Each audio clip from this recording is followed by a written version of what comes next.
मित्रों, होम्बले फिल्म्स ने तहलका मचाया हुआ है। यह तो हम सभी जानते हैं कि उन्होंने अपनी एक महावतार श्रृंखला बनाई हुई है, जिसमें कुल 7 फिल्म्स आने वाली हैं। इस श्रृंखला की जो पहली फिल्म है महावतार नरसिम्हा, वो पहले ही पिछले साल आ चुकी है और उसने धार्मिक फिल्मों को एक नई पहचान दी है। धार्मिक फिल्मों को बनाते हुए आपको किन किन चीजों का ध्यान रखना पड़ता है, उस फिल्म ने बखूबी ये सभी को बताया। और उस फिल्म के आने के बाद इस श्रृंखला की जो अपेक्षाएं हैं वो आसमान छू रही है। तो ये जो 7 फिल्मों की श्रृंखला है वो केवल 2-4 सालों में नहीं आने वाली है, बल्कि 12 सालों में फैली हुई है। और मुझे लगता है कि होम्बले फिल्म्स ने इतना समय इसीलिए लिया है ताकि जो फिल्मों की गुणवत्ता हो वो बेहतरीन हो। और इसका एक उदाहरण हम महावतार नरसिम्हा में देख चुके हैं।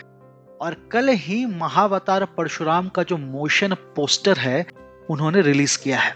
सिर्फ 54 सेकंड के इस मोशन पोस्टर में आपको ऐसी ऐसी चीजें दिख जाएंगी जो आपको अच्छी अच्छी फिल्मों में भी देखने को नहीं मिलेगी। तो महावतार परशुराम के मोशन पोस्टर से सबसे पहली चीज जो उन्होंने की है वो इस फिल्म का मूड और टोन सेट करना है।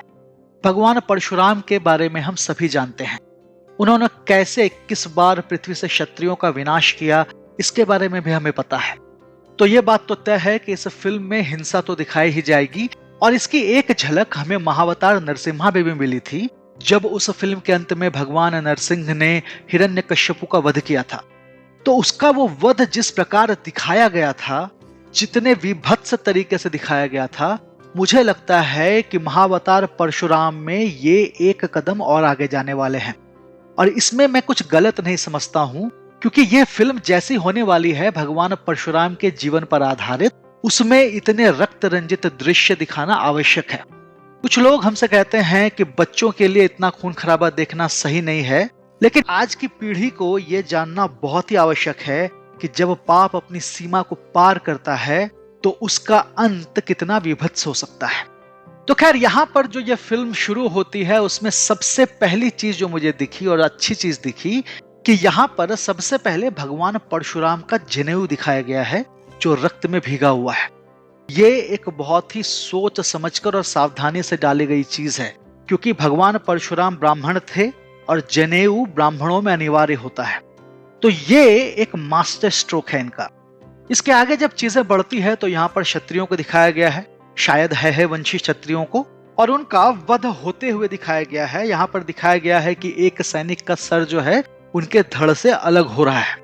इसके बाद रक्त में भीगी हुई धरती पर भगवान परशुराम के चरण दिखाए गए हैं, जो ये बताता है कि वो युद्ध कितना भयानक होगा। यहाँ पर जब इनके चरण दिखाए जाते हैं तो उस समय धरती को डोलते हुए दिखाया जाता है, जो भगवान परशुराम की असीम शक्ति को दिखाता है। इसके बाद आपको अगले कुछ शॉट्स में बहुत ही बारीकी से डाली गई चीजों के बारे में पता चलेगा। जैसे भगवान परशुराम का जो परशु है उसमें पकड़ बनाए रखने के लिए कपड़ा लपेटा गया है जो पूरी तरह से रक्त में भीगा हुआ है। रक्त से भीगे हुए भगवान परशुराम के परशु से होते हुए ये इस पोस्टर के अंतिम चरण में पहुंचती है, जहां पर इस फिल्म का टाइटल आता है महावतार परशुराम। और ये अंग्रेजी और हिंदी के अतिरिक्त और भी कई भारतीय भाषाओं में है।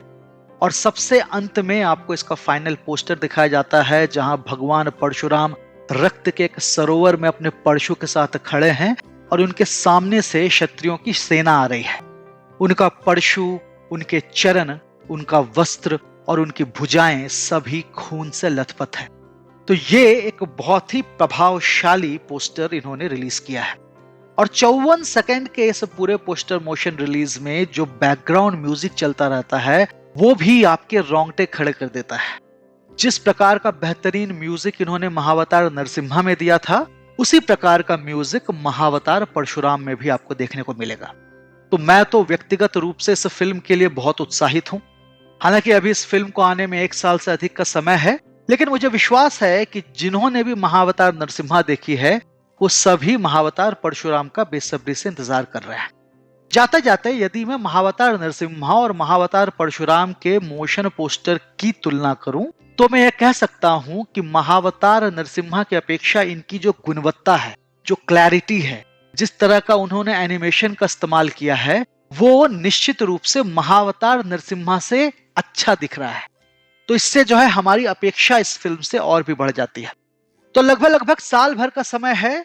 आने वाले समय में हमें इस फिल्म का टीजर और फाइनल ट्रेलर भी देखने के लिए मिलेगा। जब वो आएगा तो मैं उसकी समीक्षा आपके समक्ष लाऊंगा। तब तक के लिए आप इस मोशन पोस्टर रिलीज को देखिए और मुझे विश्वास है कि आप उसकी सराहना ही करेंगे। यदि यह वीडियो आपको पसंद आया हो तो इसे लाइक करें, शेयर करें और हमारे चैनल को सब्सक्राइब करें। जय भगवान परशुराम।